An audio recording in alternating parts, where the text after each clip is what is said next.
എന്റെ കൃഷ്ണ, ഇന്നേ തുലാമാസത്തിലെ വൈകുണ്ഠ ഏകാദശി. ഈ ഗുരുവായൂർ നാട്ടിലുള്ള പെണ്ണുങ്ങളെ മുഴുവൻ അവിടെ നമ്മുടെ മുമ്പിൽ കാത്തു നിൽക്കണ്ടാവും കണി കാണാൻ. ഈ ബാലാമണി മാത്രം ദാ ഇവിടെ ഉണ്ട്. കാട്ടുകോഴിക്കെന്ത് ചങ്ക്രാന്തി എന്നൊരു പറച്ചില് പോലെ ബാലാമണിക്കെന്ത് ഏകാദശി എന്നാ ഇപ്പൊ പുറപ്പെട്ടിറങ്ങിയ തള്ളമാരസെറ്റിന്റെ ഭാവം. മായന്നൂരിൽ തന്നെ കൂട്ടിക്കൊണ്ടു വരുമ്പോ എന്തൊക്കെ വിടലാ കേശവനാരെന്ന് പറഞ്ഞ കൊശവനാര് വിട്ടത്. എന്റെ ബാലാമണിയെ സുഹൃതന്നല്ലാണ്ട് എന്താ പറയാ. രാവിലെ നിർമാല്യം തൊട്ട് വൈകുന്നേരം ദീപാരാധന വരെ പൂജകൾ ഓരോന്നും മുടങ്ങാണ്ട് ഗുരുവായൂരപ്പൻ അങ്ങടെ തൊഴാന്ന് വെച്ചാ അത് പൂർവജന്മ സുഹൃതാ. ഇതിപ്പോടെ വന്നിട്ട് ദിവസം 10 കഴിഞ്ഞു. ഇന്നേ വരെ ബാലാമണി അമ്പലാട കണ്ടിട്ടില്ല. അതെങ്ങനെയാ? നേരം വെളുത്ത അന്ത്യ അവിടെ വിളിയല്ലേ, ബാലാമണിയെ ബാലാമണിയെ ബാലാമണിയെന്ന്. എന്റെ കയ്യില് കിട്ടട്ടാ തന്തേനെ, ഒരു സുഹൃതക്കാരൻ.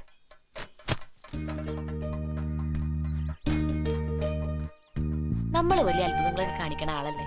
എന്നെ ഒന്ന് അങ്ങോട്ട് വിളിപ്പിച്ചൂടെ ആ അമ്പലനടയിലേക്ക്? എന്തേ? എന്തു പറഞ്ഞാലും ഒരു കള്ള ചിരിയും നോട്ടവും.